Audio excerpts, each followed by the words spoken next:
Olha, eu vou trazer aqui agora a informação importante que eu recebi dos advogados do Bruno Henrique, tá?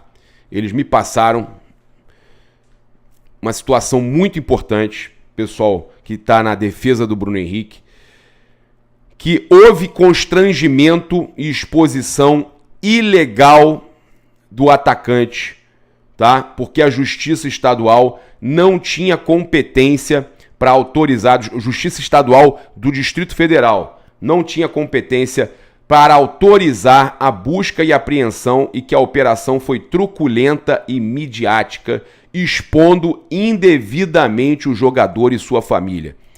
Vale destacar que foi exposto pela Globo e por uma série de veículos grandes, o Fantástico, uma série de veículos grandes que publicaram tudo, né, que foi vazado pela Justiça Estadual de Brasília. Documento que me passaram está destacando que se a Justiça não suspender logo o processo, outros atos ilegais podem ser cometidos, tá, como uma possível denúncia feita de forma errada pelo Ministério Público, o que causaria aí também prejuízos e constrangimentos ao jogador do Flamengo.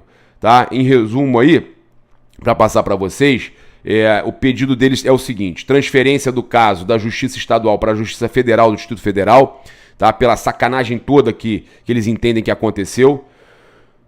Anulação de todas as decisões tomadas até agora pela Justiça Estadual. Anulação do processo do Bruno Henrique, ela pode acontecer.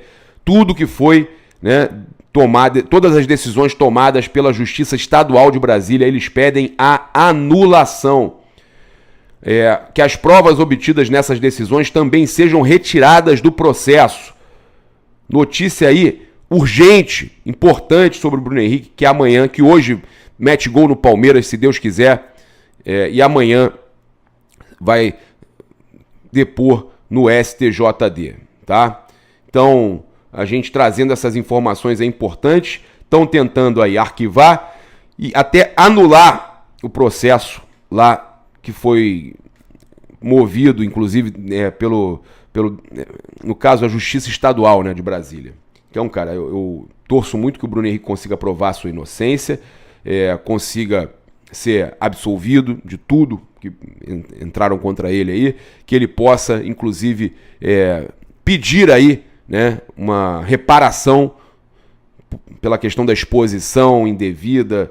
Cara, é uma vergonha o que fizeram, né, com relação a vazamento de conversa Cara, você pode investigar, agora vazamento na mídia e a forma que foi, de forma truculenta, né, exposição indevida, né? Então, realmente, ele tem o direito, ele é cidadão, ele tem o direito de fazer isso, tá?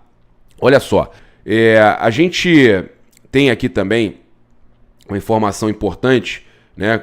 Flamengo aí e Palmeiras, a gente trazer todos os dados do jogo, todas as informações do jogo. A provável escalação do Flamengo, segundo o GE, Rossi, Varela, Léo Ortiz, Léo Pereira, Alexandre, até aí igualzinha que a gente trouxe ontem. Everton, Araújo, Gerson, Arrascaeta, Luiz Araújo, Cebolinha, Michael e Bruno Henrique. Então, perfeita, bateu com a nossa escalação que a gente trouxe também nos últimos 2 dias. Deve ser essa a provável escalação do Flamengo. Então, desfalques aí seguem sendo Alan, De La Cruz, Gonzalo Plata, Matias Vinha e Pulgar em recuperação e o Wesley suspenso, tá? Então, desses aí, o De La Cruz é o que está ainda no departamento médico, fazendo fisioterapia e tudo mais, ainda está em tratamento. E quem já foi para o campo e está em recuperação mais, cara, que deve ser aí, que está mais próximo da recuperação, o Alan, o Matias Vinha e o Pulgar, tá? Para a próxima semana. E aí, o Gonzalo Plata também recuperando da questão do edema no joelho direito, e o Wesley, que volta de suspensão, também ficará livre para a semana que vem. E aí a gente tem ainda a questão do De La Cruz, esse aí ainda está se recuperando, pensando aí na Copa do Mundo de Clubes, tá? Então, às 16 horas de hoje, 10ª rodada do Campeonato Brasileiro, o Flamengo precisa da vitória diante do Palmeiras. Allianz Parque, tá? TV Globo e Premier transmitem. Então, a provável escalação do Palmeiras, o Everton, Giai, Gustavo Gomes, Bruno Fux e Piquerez. Emiliano Martinez, ou Aníbal Moreno, Lucas Evangelista e Mike, Maurício ou Facundo Torres, Estevão e Vitor Roque, tá? Então o técnico Abel Ferreira deve ter esse time à disposição, mas não estará à beira do campo. Foi suspenso o Abel Ferreira. Desfalques do Palmeiras, Richard Rios, suspenso, e Felipe Anderson, lesionado. Esse cara aí chegou no Palmeiras, não mostrou que veio. O árbitro, cara, cuidado total, olho nesse cara, porque ele sempre prejudica o Flamengo. Ramon Abate Abel, de Santa Catarina, tá? E ele com Wagner Hillway no VAR, né, de Santa Catarina também. Ramon Abate Abel e Wagner Hillway. Esse aí é o combo que eu falei que eles iam colocar. Colocaram. Satisfeitos? Colocaram o cara que mais prejudica o Flamengo no VAR. Foi colocado o Wagner Hillway, que sempre prejudica e beneficia o Palmeiras. Sempre. Erra a favor do Palmeiras. É impressionante. E o Palmeiras sempre sai beneficiado. Olha quem que eles colocaram no VAR, meus amigos. É o Wagner Hillway, né? É inacreditável. Colocaram Ramon Abate Abel com Wagner Hillway. Para esse cara dar uma olhada em lance do Flamengo, que possa favorecer o Flamengo, é uma loucura. É quase que impossível ele fazer isso. É inacreditável. Ramon Abate Abel, a arbitragem, e o VAR ser o Wagner Hillway. Chega a ser... É um escárnio, é uma sacanagem, é um esculacho essa escolha da CBF. Quando tinham escolhido o Ramon Abate Abel, eu já estava revoltado. Quando a CBF escolhe pro VAR o Wagner Hillway, que tem um histórico de muitos erros contra o Flamengo, tá me dando um recado, né? Claro, do sistema. Vergonhoso isso. Assistente 1, Guilherme Dias Camilo, de Minas Gerais. Assistente 2, Nailton Júnior de Souza Oliveira, do Ceará. O golpe tá aí, cai quem quer. Estão prontos para operar o Mengão. É um esculacho, meus irmãos. Isso aí, sabe que não precisa falar nada, sabe por quê? Não precisa nem falar nada, porque é tanto erro contra o Flamengo, o Ramon Abate Abel, aquele pênalti no Pulgar contra o Atlético Mineiro, pênalti do Richard Rios no Everton Ribeiro contra o Palmeiras. Cara, são tantos contra times cariocas, tantos erros que o VAR não chama. Tem vários lances aí famosos que o Wagner Hillway não chamou. Cara, e não é choro, gente, é um absurdo, é uma vergonha, tá? A gente fica impressionado que realmente esse tipo de coisa ainda possa acontecer, dessa escolha absurda da arbitragem para o jogo Flamengo e Palmeiras. Eu vou agora só trazer aqui a lista de relacionados do Flamengo para a gente ver os jogadores que a gente tem à disposição. Olha só.